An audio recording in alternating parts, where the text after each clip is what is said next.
തദ്ദേശ തെരഞ്ഞെടുപ്പിന്റെ വോട്ടെണ്ണലിന് കണ്ണൂരിൽ വിപുലമായ ക്രമീകരണങ്ങൾ. ശനിയാഴ്ച രാവിലെ 8 മണി മുതൽ വോട്ടെണ്ണൽ ആരംഭിക്കും. കോർപ്പറേഷന്റെ വോട്ടെണ്ണൽ കണ്ണൂർ മുനിസിപ്പൽ ഹയർ സെക്കൻഡറി സ്കൂളിലാണ് നടക്കുക. കണ്ണൂർ ജില്ലയിൽ 20 വോട്ടെണ്ണൽ കേന്ദ്രങ്ങളാണ് ഒരുക്കിയിട്ടുള്ളത്. ബ്ലോക്ക് തലത്തിലുള്ള കേന്ദ്രങ്ങളിൽ പഞ്ചായത്തുകളുടെയും മുനിസിപ്പാലിറ്റി കോർപ്പറേഷൻ തലത്തിൽ അതത് സ്ഥാപനങ്ങളുടെയും വോട്ടുകളാണ് എണ്ണുക. ജില്ലാ പഞ്ചായത്തിലേക്കുള്ള പോസ്റ്റൽ ബാലറ്റുകൾ ജില്ലാ കളക്ടറുടെ നേതൃത്വത്തിൽ കളക്ടറേറ്റിലാണ് എണ്ണുക. ഗ്രാമ, ബ്ലോക്ക്, ജില്ലാ പഞ്ചായത്തുകളുടെ വോട്ടെണ്ണുക അതത് ബ്ലോക്ക് തലത്തിലാണ്. ഇവിടെ ഗ്രാമ, ബ്ലോക്ക് പഞ്ചായത്തുകളുടെ പോസ്റ്റൽ ബാലറ്റുകൾ അതത് വരണാധികാരികളുടെ ടേബിളിലും എണ്ണും. ശനിയാഴ്ച രാവിലെ 8 മണിക്കാണ് വോട്ടെണ്ണൽ ആരംഭിക്കുക.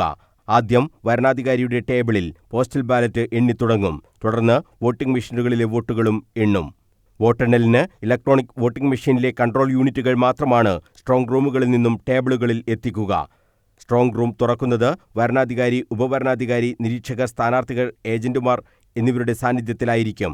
അവിടെ നിന്ന് ഓരോ വാർഡിലെയും മെഷീനുകൾ കൗണ്ടിംഗ് ഹാളിലേക്ക് എണ്ണുന്നതിനായി കൊണ്ടുപോകും. വാർഡുകളുടെ ക്രമനമ്പർ പ്രകാരമായിരിക്കും വോട്ടിംഗ് മെഷീനുകൾ ഓരോ കൗണ്ടിംഗ് ടേബിളിലേക്കും വെക്കുക. ഒരു വാർഡിലെ എല്ലാ പോളിംഗ് സ്റ്റേഷനുകളുടെയും മെഷീനുകൾ ഒരു ടേബിൾ തന്നെ എണ്ണും. സ്ഥാനാർത്ഥിയുടെയോ സ്ഥാനാർത്ഥികൾ നിർണ്ണയിക്കുന്ന കൗണ്ടിംഗ് ഏജന്റുമാരുടെയോ സാന്നിധ്യത്തിലാണ് ഓരോ ടേബിളുകളിലും വോട്ടെണ്ണുക.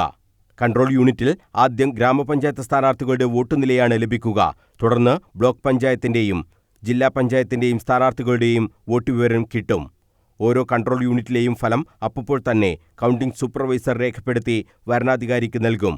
പോസ്റ്റൽ ബാലറ്റുകളും എണ്ണിക്കഴിഞ്ഞാലാണ് വരണാധികാരി ഫലം പ്രഖ്യാപിക്കുക. കണ്ണൂർ കോർപ്പറേഷനിലെ വോട്ട് മുനിസിപ്പൽ ഹയർ സെക്കൻഡറി സ്കൂളിലാണ് എണ്ണുക. വളപട്ടണം, അഴീക്കോട് പഞ്ചായത്തുകളുടേതുൾപ്പെടെയുള്ള വോട്ടുകൾ കണ്ണൂർ വനിതാ കോളേജിലും എണ്ണും. വോട്ടെണ്ണൽ പ്രേക്ഷകരിലേക്ക് എത്തിക്കുന്നതിന് കണ്ണൂർ വിഷനും വിപുലമായ ഒരുക്കങ്ങൾ ഏർപ്പെടുത്തിയിട്ടുണ്ട്. രാവിലെ 7:30 മുതൽ തത്സമയം വോട്ടെണ്ണലുമായി ബന്ധപ്പെട്ട വാർത്തകൾ പ്രേക്ഷകരിലേക്ക് എത്തും. News bureau, Kannur.